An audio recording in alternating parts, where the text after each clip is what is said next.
Muted. Hello, and welcome to TRPG, the talk show. I am so excited for today's episode. I have a guest here to co-host with me because Darby is spending the holidays with Milan's family and couldn't make it here in time. And so I'm so honored to have Meg here. Meg, what have you been up to in the TTRPG community? Just causing chaos. If you follow me on Twitter, you know that. Tuesdays I have a homebrewed Ballad of the Seven Dice game. And it's it's chaos incarnate. We're about to die again. And Wednesdays has been my new beginning on a Humblewood campaign over at the Hype Goblin with Sarah, and so lots of varying character choices. I think our group dynamic is there's one brain cell and only one character has it, and it's not me or the other two. So it's fun, and that's kind of where I'm at these days. What's in your cup today? I have water because I'm a good noodle, and where to go? Iced coffee because I am gay. Perfect. Living the dream. So I haven't really been doing much in the TTRPG community either. Well, at all. I have my Masks game going on right now. We are in season 2 of that. Nala Wu has joined us as our guest this season. It's been really fun. They're playing a literal orb. It's been great. And then other than that, like we're doing a pre-recorded Fiore's redemption arc for our Avatar show with Liza, and so that's been really fun. We have to tape the finale, and then I'll be able to release that. We don't really have a whole lot going on for December. We're trying to get some like cute games in the works, so we might have our cast from our Wonder Home campaign earlier this summer come back and do a cute little like winter holiday themed thing, and that will be really fun. But yeah, so this is our last episode of the talk show for the year so that we can take some time off in December, deal with the holidays and all of that stuff, because the last Sunday of the month always ends up being around Christmas or around New Year's, and I'm not dealing with that. It's too Fair much. enough. I already have too many things going on, and then people are busy, so we don't want to do that to the guests either. So yeah, so speaking of guests, let's go ahead and bring on our first one, if you would like to do that intro for me, Meg. Sure. Our guest today is Sam with their pronouns he, they, and they are a professional game master, school teaching survivor, relatable, president and director of outreach at Games Unbound and Dinotopia Tattoo Canvas. Welcome, Sam. I'm so excited to have you. Thank you. Our first question always is officially, what's in your cup? It's a loose leaf lemon tea from a really cool black-owned company called Flyest Teas. So usually we start by asking you how you got into TTRPGs, but I need to know about this Dinotopia tattoo canvas thing. You have to explain. Can I get this on camera? Kind of. We can kind of see it a little, yeah. Yeah. Oh, it doesn't help with the green screen. Yeah, you no, can do it in hold front on. of your I'm chest gonna. if you can. Try that. Yeah, I'm gonna try. Well, see, it's because of where it is on my arm. You'll have to post a picture later, and everyone following you on Twitter can see it. No, see, I'm just gonna turn off the virtual background, and I'm gonna show it that way, because that way you get at least some of it to see. Oh, come on, work with me here, camera. Work with me. Let me zoom out a little bit. There we go. Just tilt it to the side. There you go. So that is, for those of you familiar with Dinotopia, that is actually Waterfall City. Amazing. And then I've got my my flag-coded Parasaur Lofi down here, my non-binary and demi-male Parasaur Lophuses. And then the footprint alphabet, which is the language they use in Dinotopia, that says breathe deep, seek peace, which is a common phrase from that series. And it kind of reminds me to chill out. A common thing. I'll be like, no, you can't. A reminder on your body to not get mad. Yeah, pretty much. which we all need that reminder every once in a while. Especially as somebody who's been in education before. How did you get into TTRPGs, into tabletop role playing games? Yeah, happy to answer it. That's the camera a little bit, but I have been so like I'm one of those kids who like playing in the '80s because I'm old. But I wasn't really like, it's like, oh yeah, I killed a Charask and I have a level 25 thief. How'd you do that? Oh, I snuck up on it. It's like that's it's not a thing. It's not, it's like, what dice did you roll? The big one. So like I didn't really get into role-playing games until I was in high school. There was actually, I was doing all the normal stuff of like I transferred from one school to another. I was having trouble finding myself. And I hear, oh, hey, city in your area, their rec department has a program, a D&D recreation program. And one of my friends in the high school, one of the few friends I made, was like, yeah, you should come try it out. I was like, I mean, it's like a bus ride for me. All right, whatever, I'll give it a try. And I never left. Like I just kept doing that through high school, through college, stayed as a volunteer, was like helping out. And yeah, things grew out from there. I actually became a teacher because of DMing. So, and I was like, oh, this is really great with kids, because we were working mostly with kids, so like elementary up through early high school. And I was like, this is so great. I love what this does for kids. And, maybe I can carry that on with a teacher. And it turns out it works better in D&D or other RPGs. I do always joke that, like, when people are like, because I used to be a professional game master myself, and when nerdy parents find out, they ask, like, how is it, between teaching and GMing? Like, are they the same and whatnot? And I'm like, I mean, sometimes you prep for hours and it takes the group 5 minutes. Sometimes you prep for 5 minutes and it takes everyone hours. It's a lot of improv. There's a lot of organization. And it's like herding chickens sometimes. So yeah, very similar actually. The difference though is that I have a lot more authority and autonomy in the D&D setting than I do as a teacher. Yeah, that's 100% true. So speaking of TTRPGs, tell us about Games Unbound. So Games Unbound is a company that started out of a few of us who were actually part of that program. We started doing more things on our own and eventually just formed that into our own company. And Games Unbound was founded with the idea of, let's see what RPGs can do for people in terms of like intentional gaming and whatnot. And what I mean by that is, like, we had a lot of experiences, even while we were part of the recreation program, working with kids who are ADHD. Hi, I'm one of them.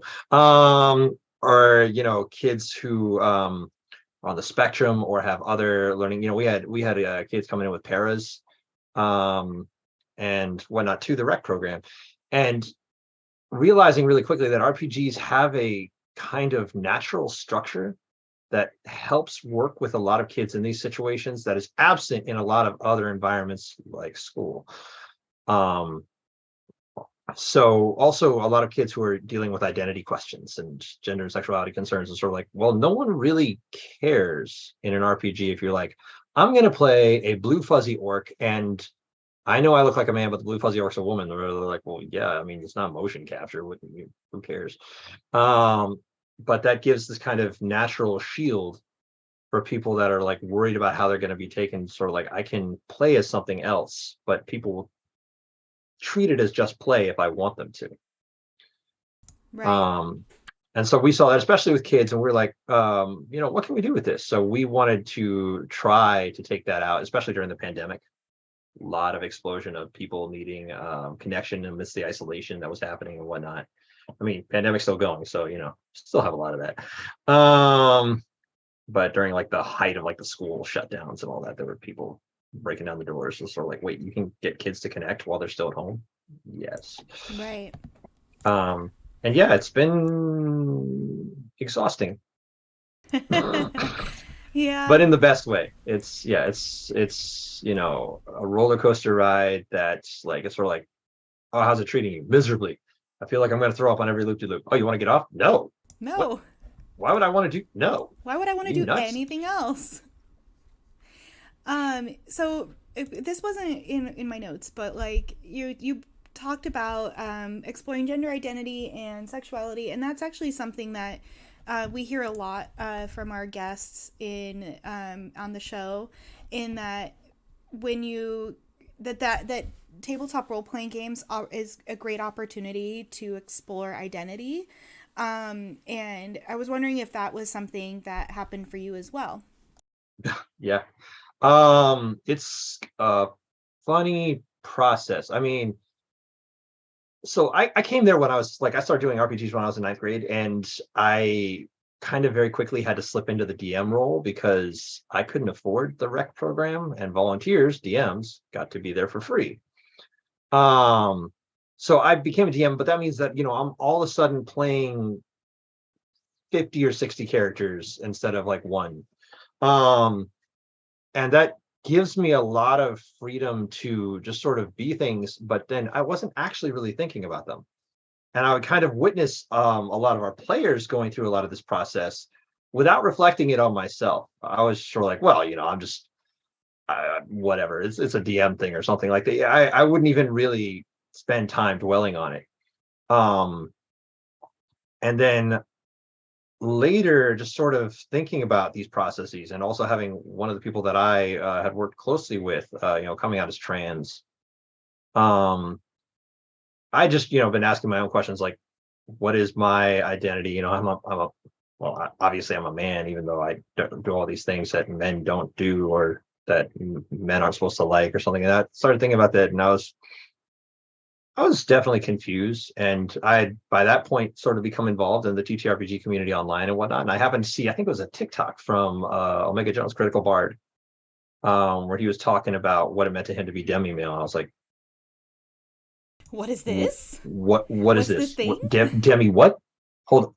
Sort of a guy, but not. Wait, that's a thing. And And it was just like suddenly he's talking straight at me, and I was sort of like, it was light bulb, lightning bolt moment where I was sort of like, oh my god.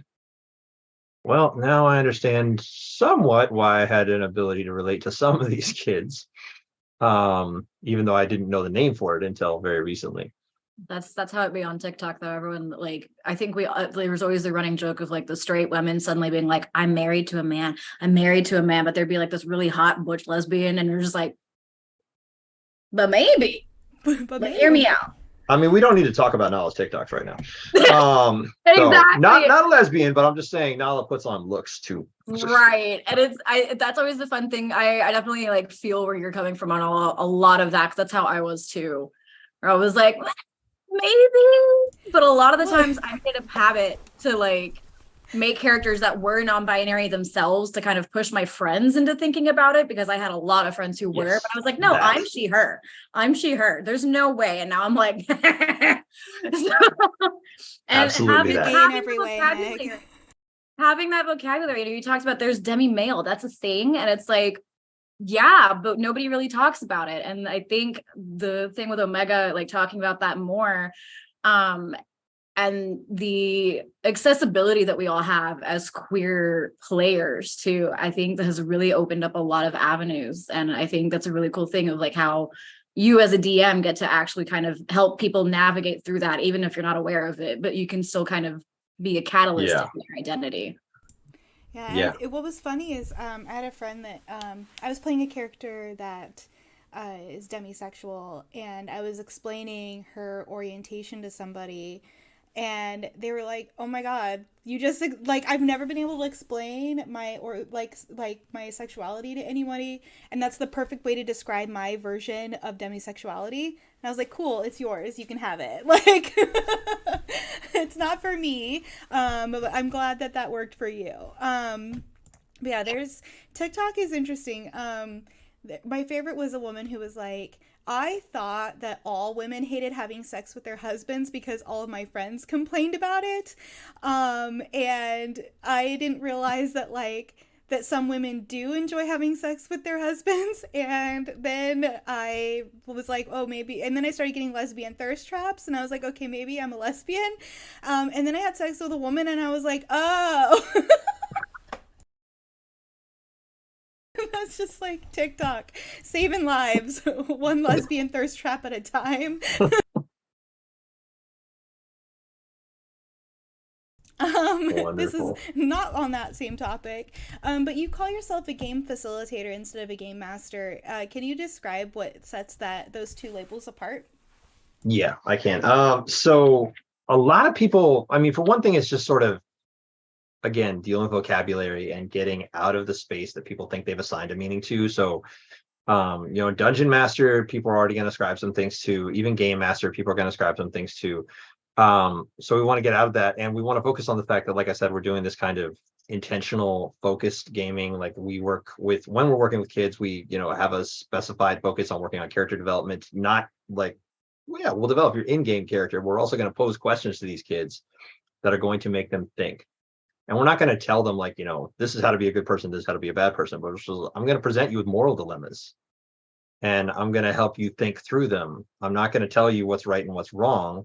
And like, we have a case where I was just running a game for kids where one of them is a chaotic neutral barbarian in D&D. And, I give them checking questions. And the checking question for them that day was, what would you do if your character was confronted with a beggar on the street, someone asking for money?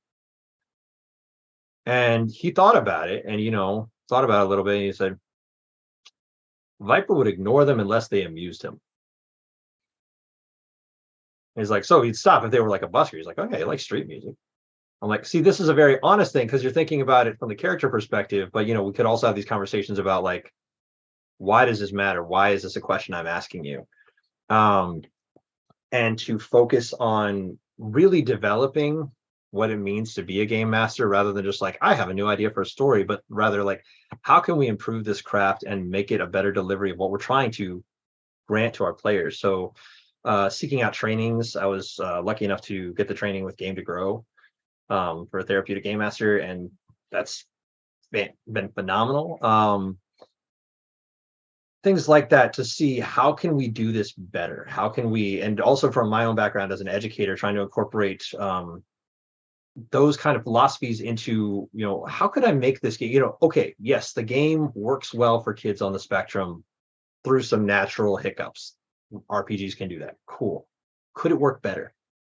Are there things I could do to reach specific people where they are on the spectrum? Are there things we can do to help people refocus? And that puts a different emphasis, and it's a much more, for one thing, I'd say an even more sort of professional focus on it, where when I'm facilitating a game professionally, I'm there as a professional doing a job. It's sort of like, well, what if they hurt your feelings? You all pay me. This is my job. Do you hurt the psychologist's feelings? Do you hurt, this is not something where, I have to take this stuff into account, and I have to be able to work with the, kids are going to say some crazy stuff sometimes, some buck wild just wild stuff. I had a kid at another game just be like, oh man, this day was so great. Not like last week. That was so boring. Oh no. You're too honest. I was just like, wow, thanks. He's like, no, not like that. I mean, it's just like, I didn't notice it in the moment, but like, now that this has happened, I just, in comparison, I'm just like, stop digging. But it's You're like it's okay, friend. Just, yeah, it's paying me because I have the sort of professional background and the ability to do this specific kind of work, and that I'm being very careful and communicative and intentional with clients about this stuff. And having a focus where, there are some things that if a player brought them to me, well, there are plenty of things that if a player brought them to me, I'd be like, this is important and this is cool, and this is not the place that's going to help you with it. Because what you need is the help of a trained professional who can help you with, like, I mean, I had a kid once who had suicidal ideation. Like, I want to explore that in game. I'm like, we can talk about that, maybe, but I need to know that you're talking about it with someone who like really focused and studied on that because that's not my thing. Right. And We yeah, would we so would that's want that's to kind like of not do harm, like not actively do harm. right. Yeah. Right. Like I'm here to help you. I'm not here to pretend like I'm helping you and actually hurt you. Right. Well, and I also think you've made a good point about the facilitator versus game master and dungeon master. Dungeon master, I think, kind of invokes an image of like the player versus GM kind of dynamic, Yeah. and that's not something that we do around here. Like I always tell our GMs that run games on our channel, like we're here to have fun. Like you're supposed to be their biggest fan. Although I have a plan for something where I'm going to mess with players, but they will have signed up for that, so it's going to be fine. Um, but And that happens all the um, time. yeah, Like sensually bully them, you're fine. yeah, right. Like this in particular, I think people will enjoy being bullied. I'll talk about it at the end though. So you've got some like, we're gonna move to the rumor. We're gonna talk about rumor brokers. So you've got some really Happy cool to. people working on that. You brought up Nala Wu earlier, who we love. Is a huge fan. I'm always like, I'm your number one fan. I will give you pep talks whenever you need them. And has been on several of our shows. Absolutely love them around here. Besides that, like you've got a lot of other really cool people working on that. What can you tell Oh us my about the God. project and the people who are working with you on it? Yeah, there's such the roster of talent working on this project. Like this was a first time, we've never published anything before. We were like, we're going to put out the supplement and we want to support inclusivity in the community. And we're trying to build the supplement of not European looking NPCs. So we're going to put out a call for that. And we're going to focus on a few things that we think we can focus on. Like we're going to pay a fair wage. We're not going to try to nickel and dime people. We're going to be upfront, transparent. Like this is how much you're being paid. And like, we did flat rate payment. We're just like, the word count we want is like around here. You come in a little bit under that, whatever. You come in a little bit over that, whatever. Here's what you're getting paid. And you know how it would go. It went well. We got Nala on board pretty early as art director. I that was kind of those. I'd seen some people, can't remember exactly who, saying, shoot your shot. What's the worst that can happen? And I'm like, all right. Well, here goes. Hey, Nala Woo, how'd you like to? I heard you wanted to be an art director. How'd you like to take on a project from an unknown company? And Nala was like, yeah, man, let's do it. And made connections through Nala, through just Twitter call outs and everything, and just brought in this tremendous, like I could talk about, I feel like any of these contributors, there's so many, like I'm almost hesitant to list any one of them because I'm like, do we have time for me to talk about all of them? Because it feels unfair to leave any of them out. But there's just so many. I mean, on the art side, we have Adval Partis on Twitter, who did our cover, and I wish I could show it to you. It's phenomenal, but it is. I'll put up an image later. Like if you follow me on Twitter or follow Games Unbound, you'll see the images come up. Nala has just assembled an incredible team that is doing this amazing work. They're all doing these busts of various figures and incorporating a lot of cultural elements that are not typical fantasy elements, if you know what I mean, because I hate the word typical these days because of what it tends to mean. Yeah, or like what you would typically see in a WotC book, as an example. Yeah.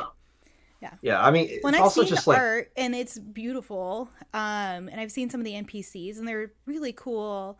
Some of the stuff you guys have put together, and if I remember correctly, you've also got some like disability representation, and I love the stuff that I've seen so far.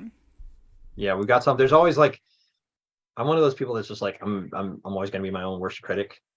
So I'm always like, we do have some, but we could have had so much more. So like, you really don't need to focus on that part. But no, we have a lot of great representation from also incredible writers, Austin Taylor, Kiana Shaw, Candy Williams, phenomenal. Just so many. Rem Diaz Rudicki. The list I could go down. Well, we don't have to go through the whole list. Yeah, I know. It's just it's so But- amazing. Like I said, I want to gush about all of them because just the team that came together to do this is just phenomenal. And we've been learning a lot on sort of on the go, and they've been very patient with us. And Yeah. Well, and but Jay's yeah, just a it's fountain putting of together work. knowledge as far as like talking about like oh gosh, what's the word I'm looking for here? Consultation work, basically. And so, Hmm. like, Jay's a great person to have on your team for that reason, and we'll make sure that people get paid fairly and all of that, and that's been really cool. It was also cool to see it get funded within a Yeah, day. the oh my God. So Thought I was Jay, gonna have a and heart for those who attack. don't know the story, Jay and Katie Osaurus were on our show at the same time, and Katie has a huge following on TikTok, just absolutely huge, and was starting to get a good following on Twitter as well. But it was mostly TikTok that helped out. And Jay was saying like, here's this project. If it's funded, I'll get to be art director. And Katie was like, I got you, and just posted a TikTok telling everyone to support it. And then within that day, you all had reached your goal, and that was really cool to watch. And like bringing people together in the TTRPG community to see stuff like that happen is really fun. It was amazing. I was in the chat for that um interview, and I was just like, I was like, yeah, that's great, Jay. Thanks for shouting us. Like, I didn't even know that Nala would do that, and Jay, and I was just like, oh, that's a really nice you're doing that. And then Katie is still in the chat, and so like, we got a link. I'm like, yeah, sure, of course. Here's a link for that. And then later I see Katie's TikTok, and I'm like, what? I couldn't have paid money for advertising this good. Like, what? And then all these people are like, yeah, I'm here because Katie's video. I'm like, you are, and so are you. And so I'm just like, I think I need a blood pressure tester just like on my arm that whole day, because I'm just watching the number. Like, no, it's gonna stop any minute. I mean, we're so far. That's We're not gonna enough make slices. it. We're not gonna make it. We're not. We're what's going on? Um, it was It wild, was and it really fun to was watch the countdown and be like, we have an hour left. Can we do it? And the answer was yes. it was dramatic as heck. So, Um, are y'all yeah. headed to PAX U? Is that something that you've got going on? Because I know you're out on the East Coast. We are. We're in fact we're listed on the guest page. Heck Um, yeah. What are you guys doing there? so we have partnered with the PAX Together intersection. This was an idea that started at PAX East this year.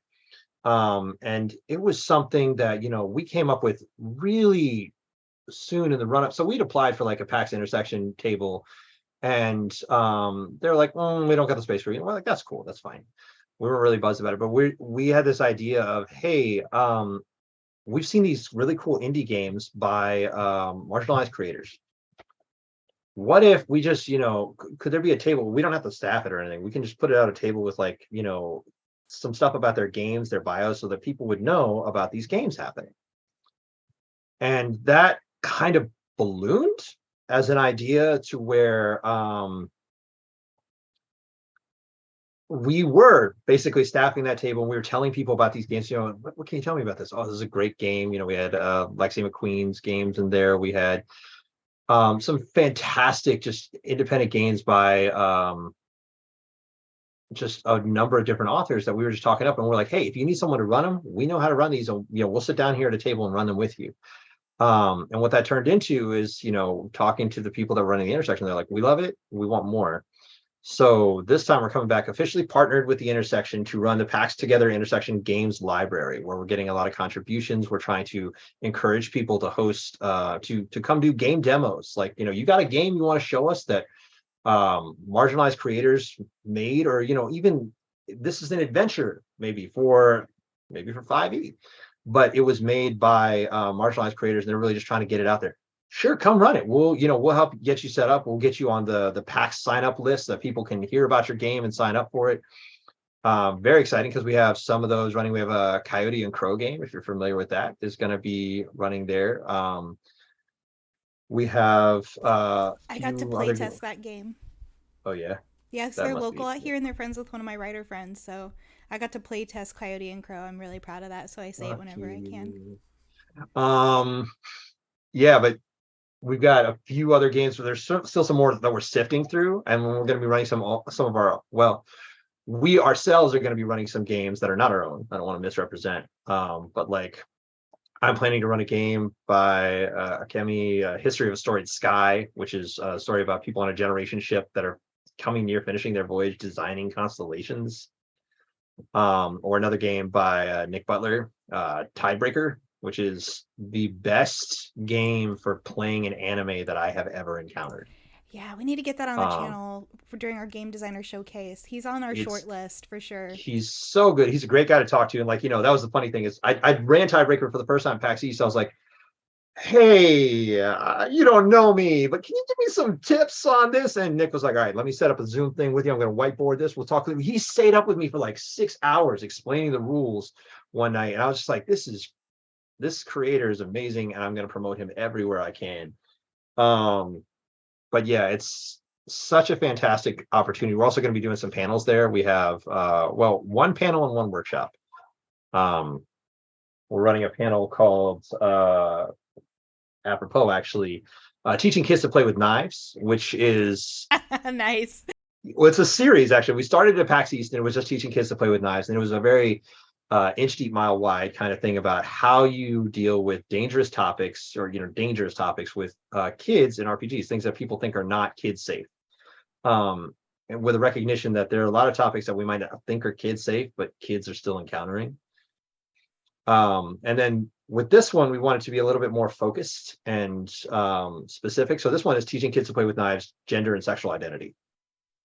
So we have a great panel that'll be talking about, what it's like to be at the table and run into these issues of gender and sexual identity where kids are trying to figure this out. How can you create a supportive and inclusive space for that? How can you make it safe?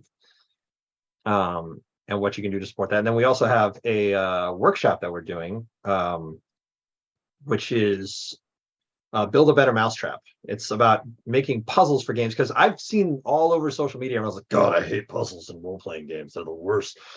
And I'm like, I don't get this. I love puzzles and role-playing games. And the conclusion I finally came to is we're talking about different things when we're talking about puzzles. And two, a lot of people just get really bad puzzles in their games.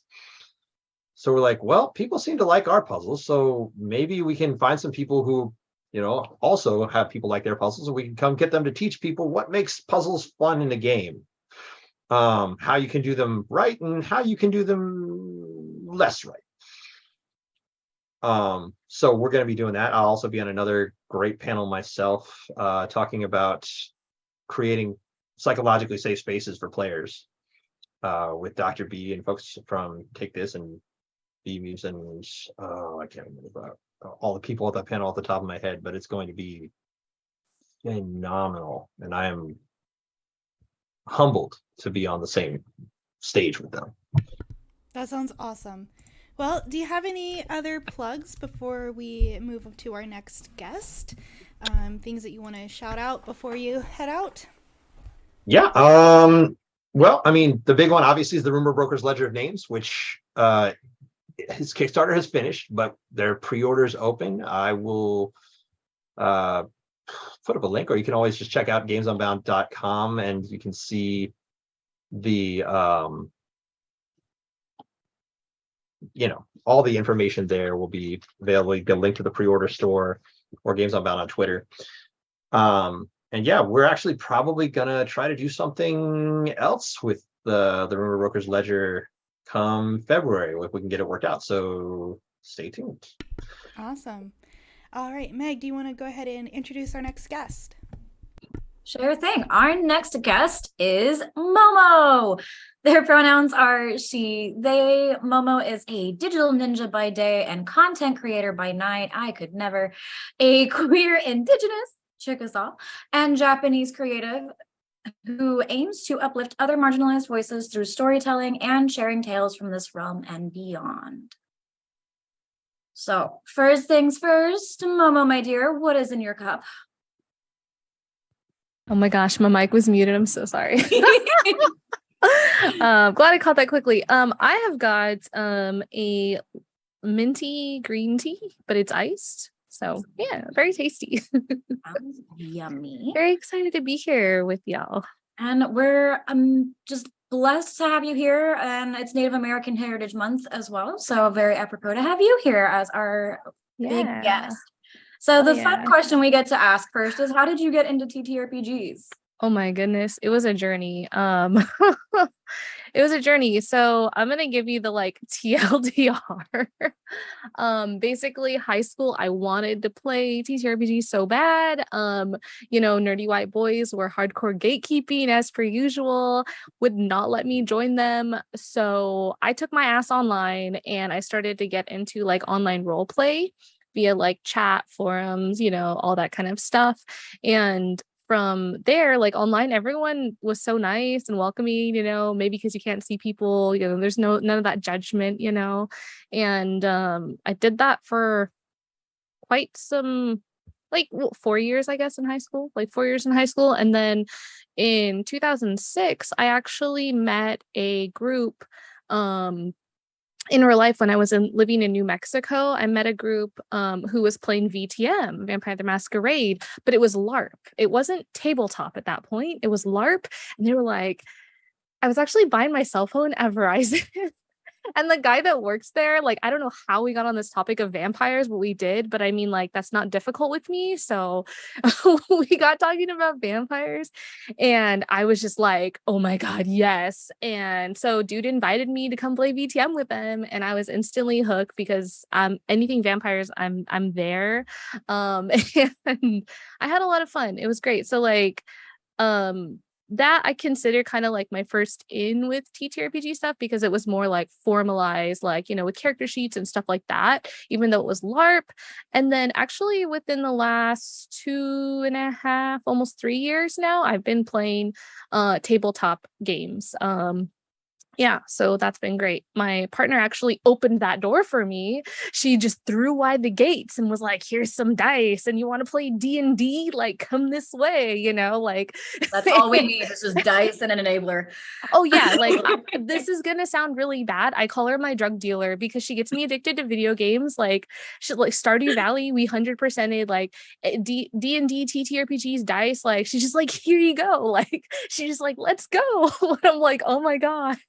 But like it's awesome, So I've been making up for lost time, making up for lost time for sure. I did a like list the other day of like how many sessions or episodes or APs, whatever you want to call it, that I've been in like the 14 months that I've been doing this online now.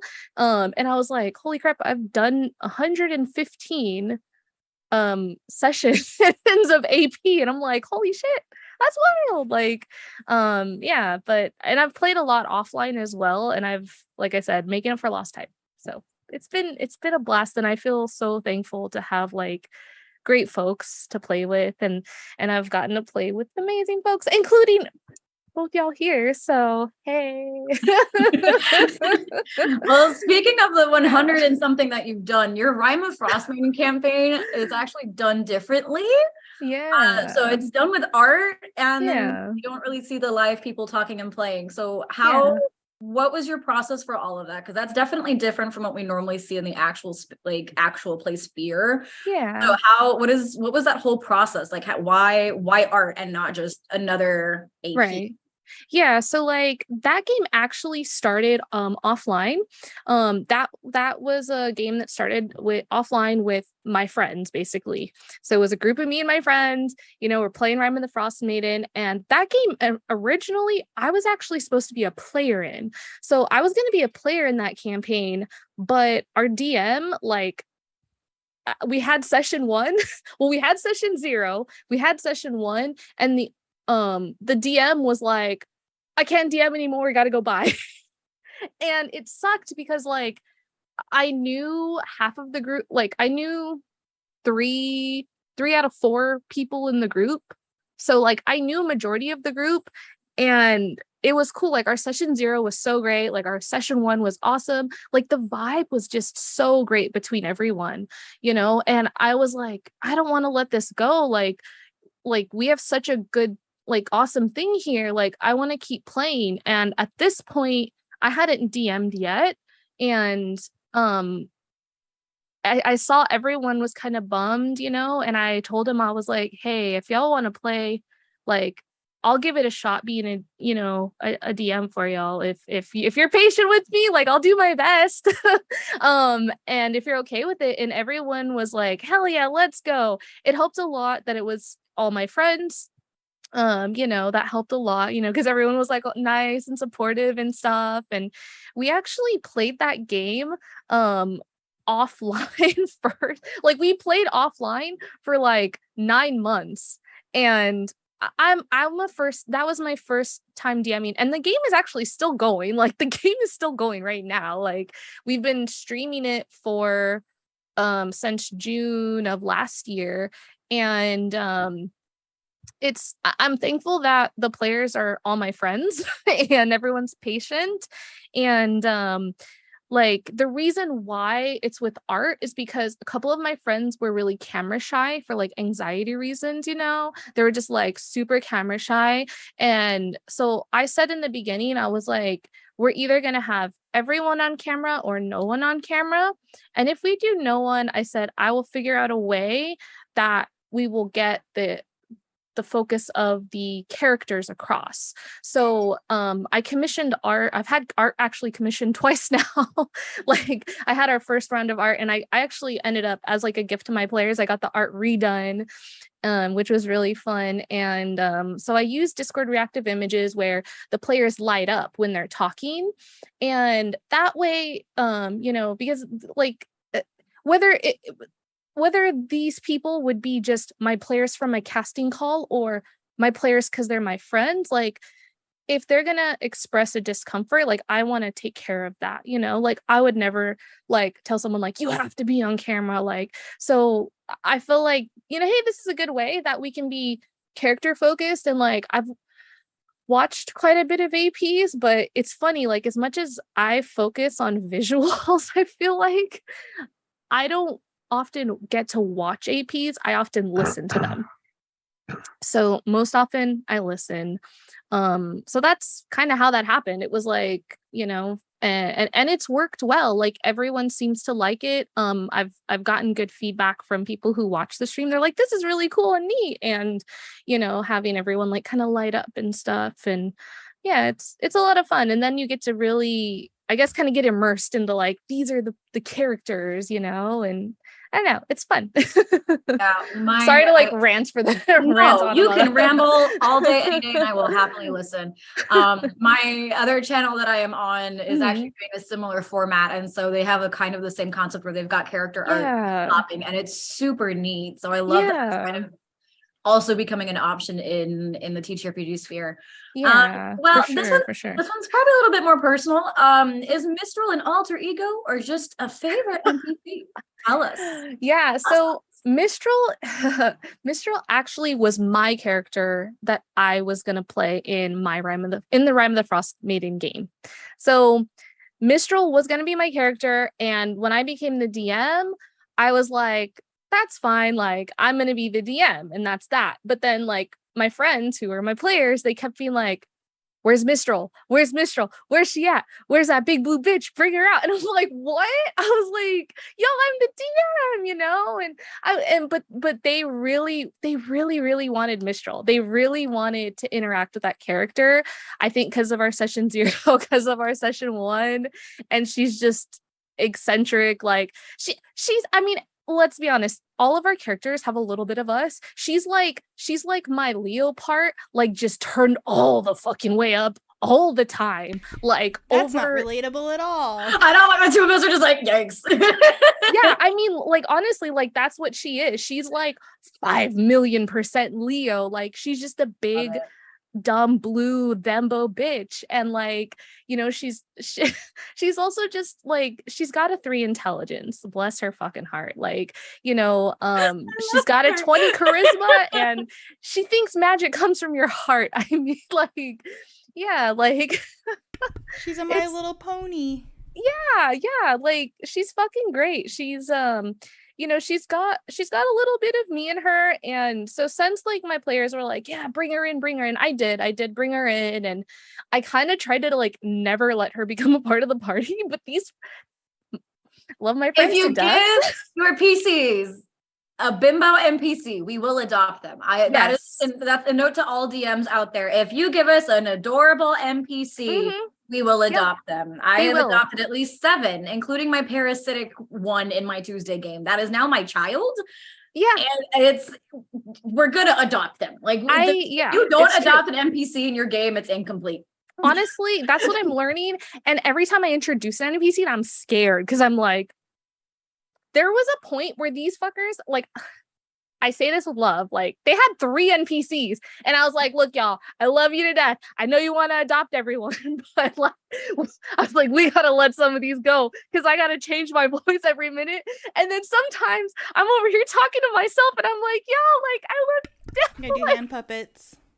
For real. Like, draw a mustache on one. Yeah, right. It's like it's a lot of fun though. Like honestly, like that's my game that I feel really thankful. Like I feel really thankful. Like I've got a great group of like my friends. Like those are my fucking friends. And it's really cool. Like, you know, because if we have a situation where someone's like, I'm not feeling it today, it's like, don't sweat it. Like I approach my rhyme AP as my players are always first.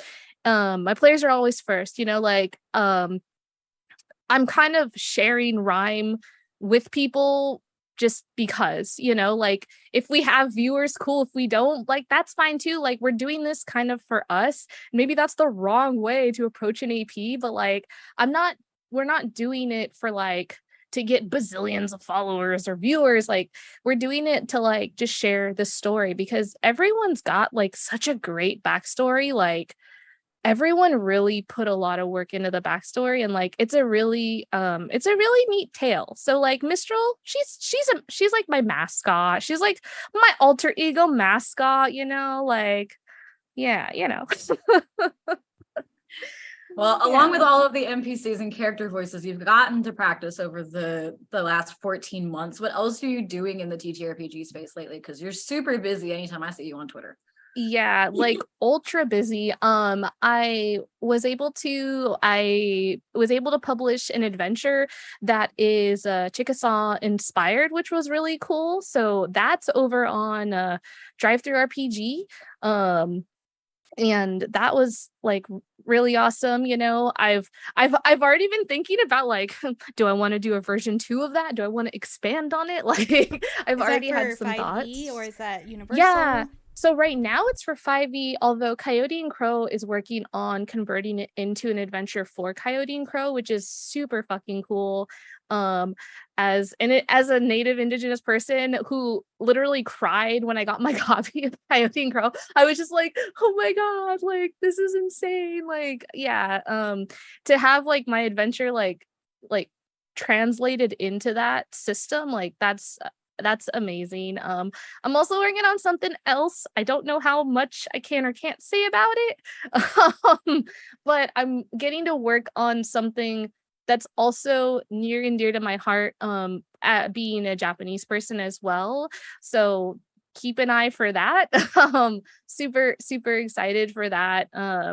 That when that opportunity came my way, it was like a dream project. And I am so thankful to work on that, and I am so excited to share that with you when that gets to coming around to be released. It's something that's a part of something that's bigger, but I'm getting to put this piece into it, and it's really, really freaking cool. It's gonna be awesome. I'm so excited. Last kind of thing I got going on that's gonna be up and coming is I joined an all indigenous stream team, and we're going to be doing an all native Coyote and Crow game. So I'm super excited to be working with them on that, to be putting that out. We have a lot of great talent within the team. We have people who make music. We have people who work, you know, with film. We have people that work like in so many different things in creative ways. And so we're bringing that all together. I've heard some of the music that's been composed for it, and it's really fucking cool. Like just to like have all these skill sets, just like our powers combined, you know, and just like freaking do it. So yeah, check out the 4 directions, and the info will be coming through there, and you can catch me here on TTRPG, of course, as Kalili, for our masks game. Yeah, there's a lot of awesome stuff going on. Like, honestly, I feel so thankful, as someone who got heavily gatekept. I'm like, man, high school me would have never imagined. Like, yeah, it's really cool. That's a universal experience for a lot of our folks that come onto the show or have been on our channel. Yeah, which is basically why we started the channel in the first place, right? Yeah, and honestly, like, y'all have been amazing. Like, from the day one, like, when I first joined TTRPG Twitter, like, from the day one, like, I've always been like really amazed and appreciative and admire the way y'all do everything. Like, just everything, all the little details, whether it's like, things like making sure that you have like, majority, or like, you got like BIPOC people represented, making sure that people feel like they don't have to feel anxiety if they go to a session 0 and they need to jump out of something, or just like all the little details, check-ins, like, hey, are you doing okay to do this still, like, and coming like through with like understanding and kindness. Like, as someone who's like done more of these AVs, like, not everyone does things in that way, and y'all have done a phenomenal job. So like, what you do, I think, is so important in this space, honestly. Thank you. Yeah. I'm just glad that it's gotten me to meet such amazing people like y'all, because we wouldn't have met if I hadn't started this whole thing up, really. And that's been my favorite part of having TRPG around. Do you have any other plugs that you might have missed in your talk about what else you've been up to? Oh my goodness. Not that I can currently think of. I know there's like some. Oh, you know what? Oh my gosh, yeah. Also, I'm in a creators assemble game right now for Spelljammer. Amazing. So that has been a lot of fun. I play a Triton girl. She is absolute chaos, and I'm very sorry to my party. I love you all. I'm sorry for all the stuff you put up with from Eden. Oh man, girl's name Eden. Let me tell you, Uh-oh. Eden Shepherd was my messy bitch. Yeah. Is it a thing? So, shit.